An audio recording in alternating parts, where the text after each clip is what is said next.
Well, one of the genuine worst hockey games that I have watched in quite a long time, as the Vancouver Canucks get blanked by the Calgary Flames 1-0 with a total of, I think, 15 shots tonight. Only 1 in the first period, 8 in the second, 6 in the third.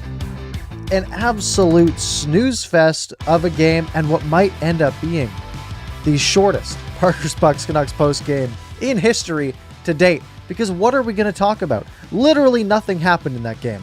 We'll break it down. I've got some notes, barely. We'll take some of your questions, probably not a lot of them, because again, not much happened. And then maybe we'll talk about the game on Monday coming up, because that's an early one. That might be interesting. I don't know. Either way, Canucks lose from 1-0. It's Demko in net for the Canucks, Markstrom in net for the Flames. Canucks coming in with 3 straight road wins. Demko coming back from COVID. Juleson filling in for Poolman. First game against the Flames this year, over halfway through the season. And man, I don't want to see another game against the Flames this year, but there's 3 more, and we're going to have to deal with that. So, first period, Alex Chason, banger reverse hit like 2 minutes into the game. Really thought this might be setting the tone for something. It wasn't. But hey, shout out Alex Chason, who I've given a lot of grief this year. I love a good reverse hit. Can't complain with that. Flames get their first power play. Canucks kill it off. Lewis puts the glove into Tyler Myers' face, so Tyler Myers crushes his head into the boards. Myers gets kicked out for the hit to the head. Fine call, honestly. If that had happened to a Canuck, we would be very mad about it. He hit him. He kind of got shoulder, but primary point of contact was probably the head. Yes, Myers is tall. No, you can't do that. 5-minute Flames power play, and they do absolutely nothing. Tyler Mott almost gets a shorty on the backhand. That's literally the Canucks' first shot of the game, 15 minutes in. Canucks did a great job getting in front of shots, blocking shots, not a lot of grade A chances. Probably their best kill of the year, considering it was a 5-minute one, and the Canucks get out of it unscathed. Shots in the first period, 7-1 for Calgary. We go to the second period. Very early power play for Calgary. Canucks kill that one as well. Canucks get their first power play. Hughes got high sticked. Canucks don't get a single shot. Still 1 shot for the entire game at this point. The second Canucks shot of the game comes 7 minutes into the second. 12 minutes since their first shot. Just atrocious. Gaudreau gets a penalty shot because he burned Luke Shen, who's very slow. Gaudreau is not very slow. Demko gets a piece of it and makes a save. Gaudreau is frustrated, but Canucks still unscathed. 4 minutes to play. Oliver Ekman-Larsson almost scores a bank shot. Shot from the point, goes off the boards, hits Markstrom in the back, and stays out just barely. And that's the end of the second period. Shots 12-8 for Calgary. Not too much going on in the second, though. We go to the third.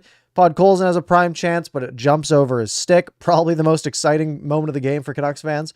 Canucks go back to the penalty kill again. Höglander catches Dubé in the face with an obvious elbow that you just can't do. Höglander has a bit of a mean streak when it comes to elbowing, and he kept it up this game. Just stuck the elbow up on Dubé off the faceoff.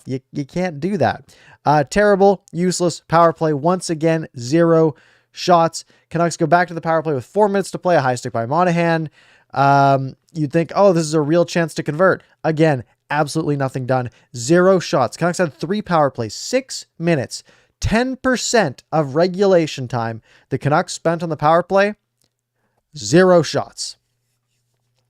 0 shots on 3 power play opportunities. In a game where we went to overtime, score 0-0, and the Canucks had 0 shots on their 3 power plays.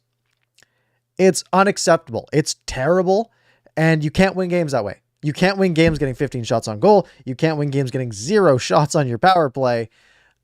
Matthew Highmore had maybe the best chance of the night with a minute to go, getting shifty and tight, but it's Matthew Highmore. He's not converting that very often. So we go to overtime, and JT Miller, on a rush, kind of gets slashed around the hands, around the stick. He drops his stick, is lazy coming back. Look, yes, they could have called it. Not surprised they didn't, because it's overtime. And it's one of those things where, oh, we don't want to make an impact on the game because it's overtime. It's a crucial moment, and it has a direct impact on the game that wasn't called. Either way, Flames go the other way. Gaudreau just beats Demko clean, and it's 1-0 the final. And that's it. Canucks get a point. That's my 1+. They got a point out of this game that they really didn't deserve to. The Canucks were terrible tonight. The Flames were okay. The Flames were very beatable tonight, but the Canucks were even more beatable because they just didn't show up. They get a point though, which they didn't deserve. So, hey, that's nice in the standings. Thatcher Demko, obviously phenomenal once again, comes back from COVID. There's people saying like, oh, just ride Spencer Martin. You can't do that because of emergency call-up rules. But Thatcher Demko comes back and just puts out a great performance, stopping 31 of 32 shots. He probably wants that shot back that Gaudreau scored in overtime, but he was excellent the remainder of the game. And if the Canucks had scored one goal in front of him, that goal doesn't happen. And Demko gets a shutout. It's not his fault. Not his fault the game was lost. Brock Besser had a bunch of shots. He had 4 shots on goal. No other forward had more than 2. Horvat had 2. Mott had 2. I can literally list off every Canucks forward that had a shot because they only had 15 shots tonight. Besser had 4. Garland had 1. Miller had 1. Chason had 1. Horvat had 2. Mott had 2. Puckholzen had 1. Juho Lammikko, Elias Pettersson, Niels Höglander, and Jason Dickinson did not have shots on goal. Also without shots tonight, Quinn Hughes, Noah Juleson, Tyler Myers, although only in 4.5 minutes. And the Canucks D-line, Hunt had a shot, Shen had a shot, OEL had a shot. 15 shots on goal for the Vancouver Canucks. I mean, is there much else I can say? Let me refresh natural stat trick here. The Vancouver Canucks expected goals tonight were 1.28. Now you might be wondering, oh, 1.28. Is that the worst that they've had this season? Yes, it is. The Canucks have had 6 games before this one where they were expected to score under 2 goals per natural stat trick. They had one at 1.95, 1.8, 1.74, 1.72, 1.72, and 1.57. So the Canucks came out tonight with a big 1.28, the lowest by far expected goals for this season, and it's lower than any expected goals against they've had this season. So this is, out of every single Canucks game, which there's been, I think, 44 of to this point, which means you have seen 88 teams that are competing, right? 44 from one side, 44 from the other. Out of those 88, this Canucks performance at 1.28 expected goals was the worst offensive output, at least expected goals-wise, in all 88 of those appearances. And they got a point out of it. I mean, honestly, we can't complain too much because the Canucks genuinely deserve to get nothing out of this game, and they got a point. And for that, we can at least be a little bit grateful because we suffered through. It is 9:54 p.m. as I record this. The last 3 hours have been suffering for most of us. Regardless of whether you're here as a Flames fan or here as a Canucks fan, it has just been pain. And the Canucks got a point out of it. On to the minuses. Just low event hockey. Just boring hockey. We look at things like high danger chances, right? I'll go back to, let me sort this by game. Let's look at the last game where the Canucks beat the Jets 5-1. High danger chances is a fun metric. The Canucks had 13 high danger chances that game. This game, the Canucks had the Canucks had 5 high danger chances in 61 minutes of hockey. The Flames had 6. So what that means is nothing happened this game. Corsi, shot attempts, 74 for the Flames, 31 for the Canucks. So 70.5% of all shot attempts came from Calgary tonight. Expected goals were 2.6 to 1.28. Canucks doubling up on the Canucks, putting it 67 to 33. Any metric that you use to look at this game does not paint the Canucks in a good light, except for one. And that is the Vancouver Canucks penalty kill. The Vancouver Canucks penalty kill tonight went 4 for 4. The worst penalty kill in the NHL. That 4 for 4 doesn't tell the whole story, by the way, because one of those was a 5-minute major. So that is 11 minutes. So basically 5.5 power plays for the Calgary Flames. Canucks killed them all. Again, their power play, Calgary's power play, didn't look good tonight. The kill did fine, but the kill survived. And again, a portion of that's Thatcher Demko as well. But if you think about it, Calgary had 11 minutes of power play time. They only had 7 shots on the power play. That's not that many, right? That's averaging, just over 1 shot per power play if they were all 2-minute penalties. That's excellent from the Canucks.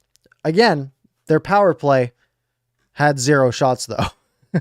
So the special teams was a real blessing and a curse for the Canucks tonight. Other minuses. Tyler Myers getting kicked out of this game. We'll see if there's any supplemental discipline. This game needed some chaos. Tyler Myers being out of this game meant there was no chaos. There was nothing that happened.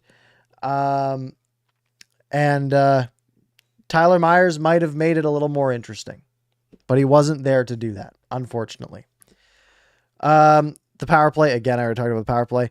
The out-of-town scoreboard was bad for the Canucks. If we pull this up, let's see here.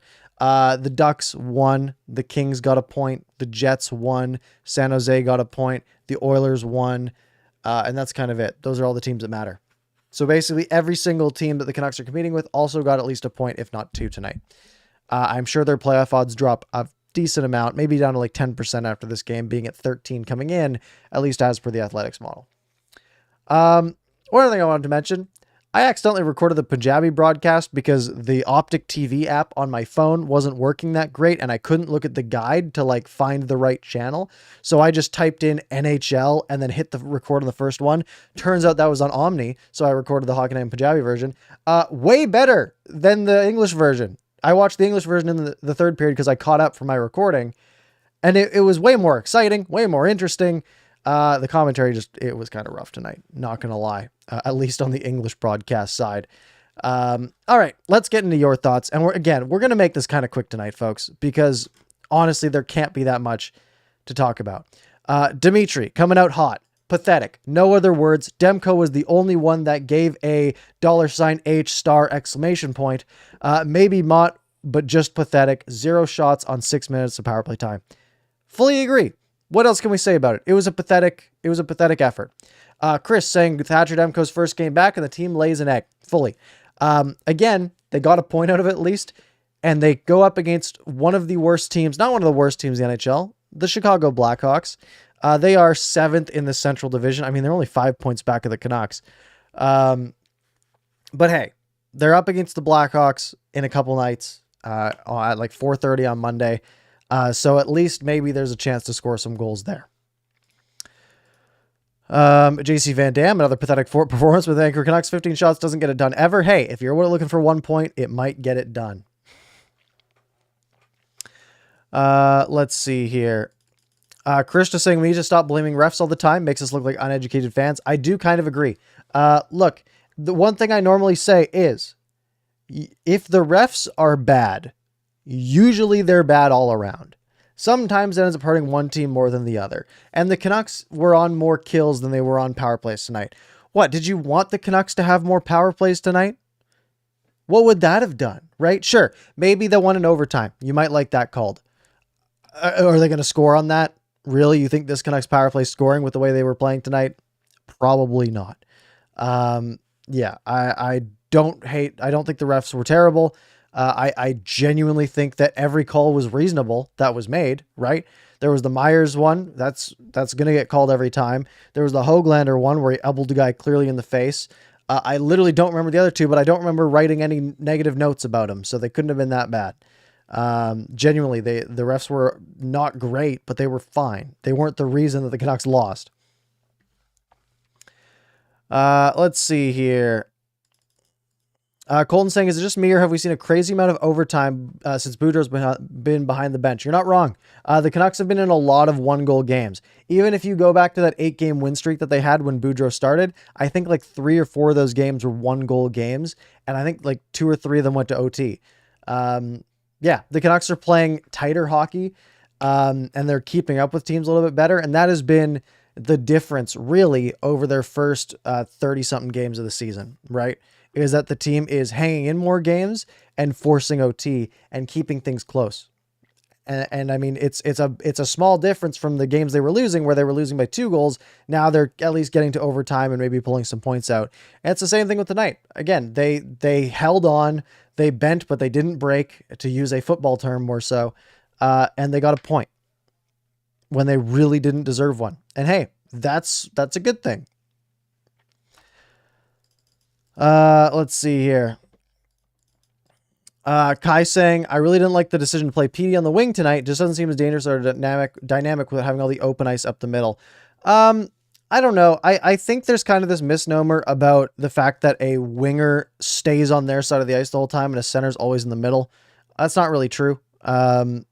Typically, as a winger, you have the ability to play deeper and not necessarily on one side, right? You will normally stick to your side, but the difference usually is the winger plays deeper into the offensive zone and shallower into the defensive zone, while the centerman typically, is a supporter in the offensive zone and comes deeper back into the defensive zone because he's also has to support there, while the wingers mainly just cover the point man. So it gives him maybe a little bit of a chance to go in deeper. However, that's not really where Pettersson shines. You're kind of right. Pettersson does usually shine with some more open space, where sometimes as a center, you can maybe find some open space floating up high.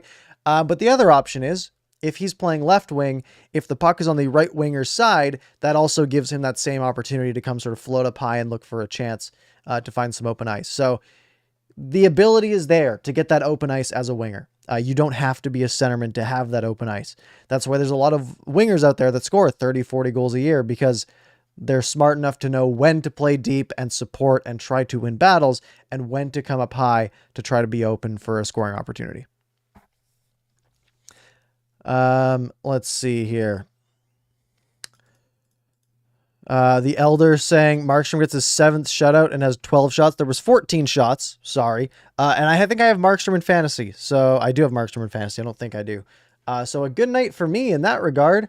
I know you guys care about that a lot. I did have him starting, right? Yeah, I did. Nice little shutout for me. Perfect. Justin saying Canucks didn't deserve anything tonight, not even a single point. Lazy turnover by Miller too. Yeah, it wasn't a great decision in overtime. It was better than what Tyler Myers did last game, but it wasn't great. Or 2 games ago, or whatever it was.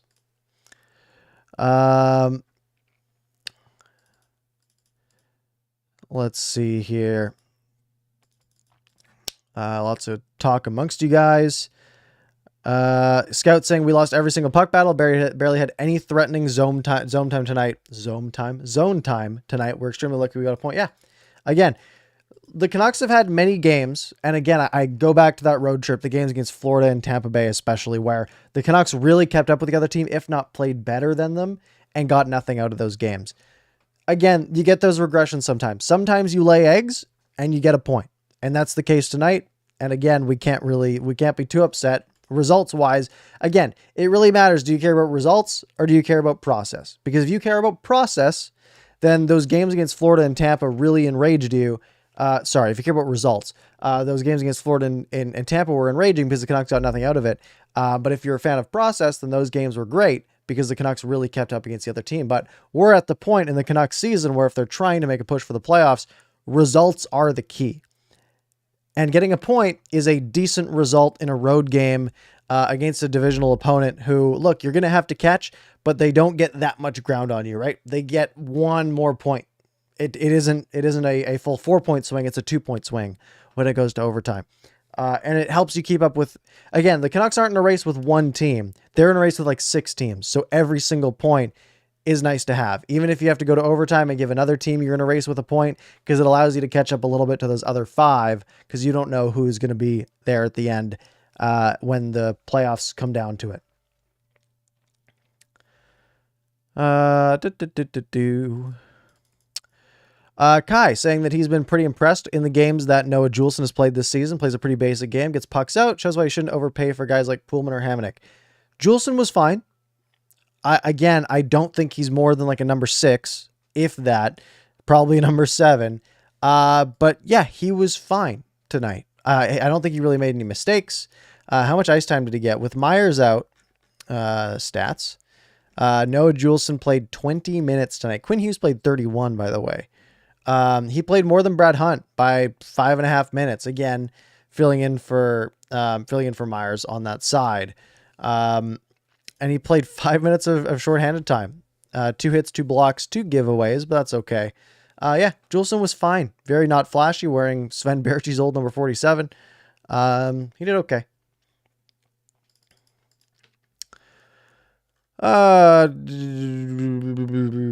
Let's see here. Gonna skip a few because I do want to wrap up kind of early tonight. Because again, I mean, there's not that much that happened.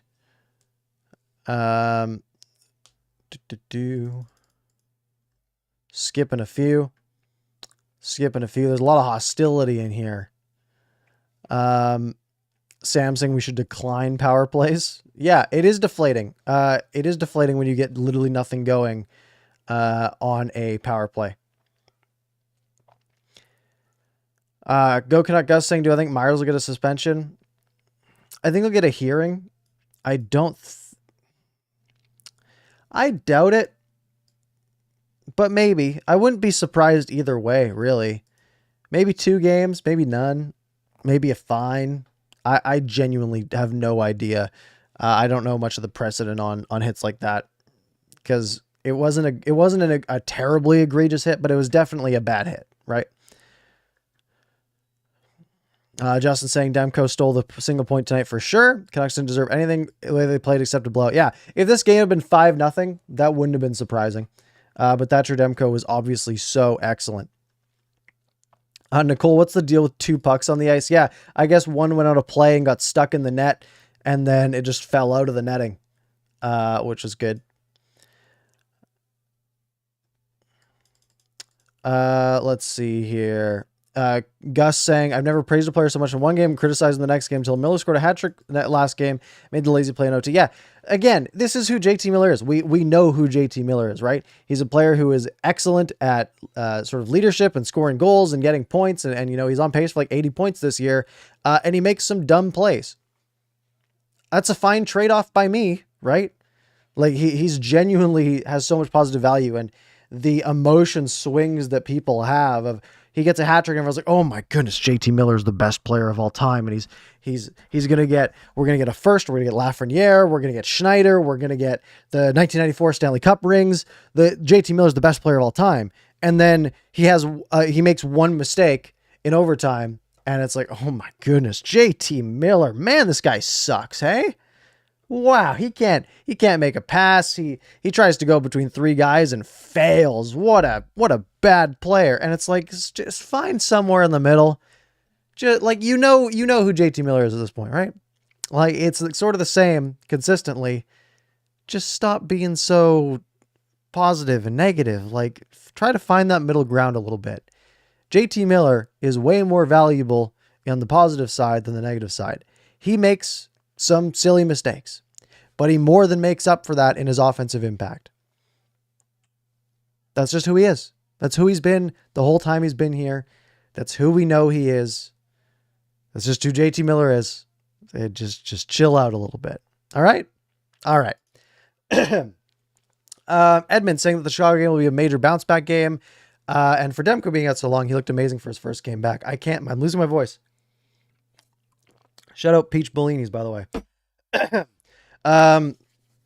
Yeah, it's Demko is fantastic, and it will be a big bounce back game. It's a team that is struggling. I don't know if they're struggling right now. Actually, I haven't looked at their stats lately. They have won 5 of their last 10. They're actually doing okay.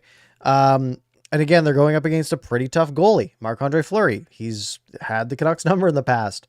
So hopefully they can do pretty decent in that one. Let's see here.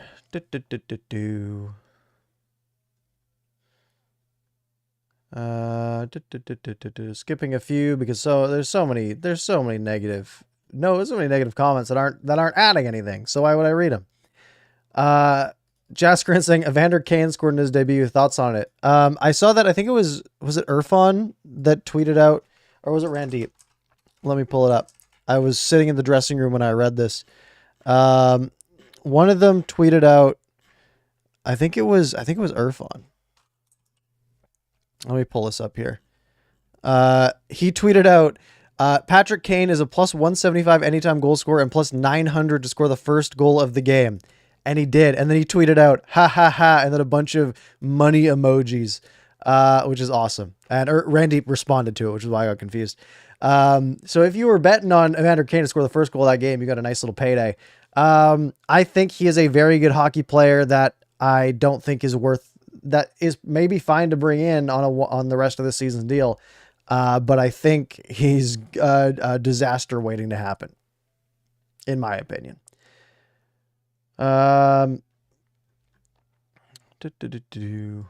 Nicole's saying Demko should be a first star. How come they don't do 3 stars? They do 3 stars. They just, they might not have shown them on the broadcast. But they were done. Thatcher Demko was the first star of the game. Jacob Markstrom was the second star of the game. And Johnny Gaudreau was the third star of the game. So yes, yeah, he got first star.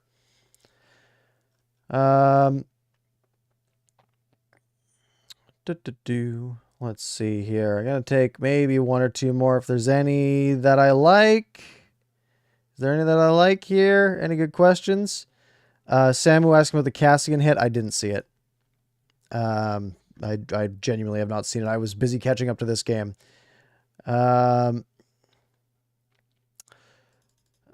And I think we're going to wrap up there because there's not much else that's adding value. So we'll be back Saturday. Saturday's a big day, by the way. So don't click off yet because Saturday the Canucks play at 4:30. That game will end at around 7, maybe 7:10. I will be live right after that game. And then we're doing Canucks After Dark early on Monday. So I'm going to send everyone to Canucks After Dark after, ideally, my weekly podcast that I do with Canuck Clay live on YouTube. Normally we do it at 10. We're going to do it at 8 o'clock on Monday. So make sure you're subscribed there. I have something on my hat. And with that, shout out to our members. As always, if you're interested in joining as a member, there's a join button down below. Shout out Matt, who joined as a VIP just 1 day ago. I appreciate it. If you guys want to do that, there's a join button. Make sure you subscribe, hit the like button, do all that good stuff. It all helps me out. And I will talk to you guys Monday.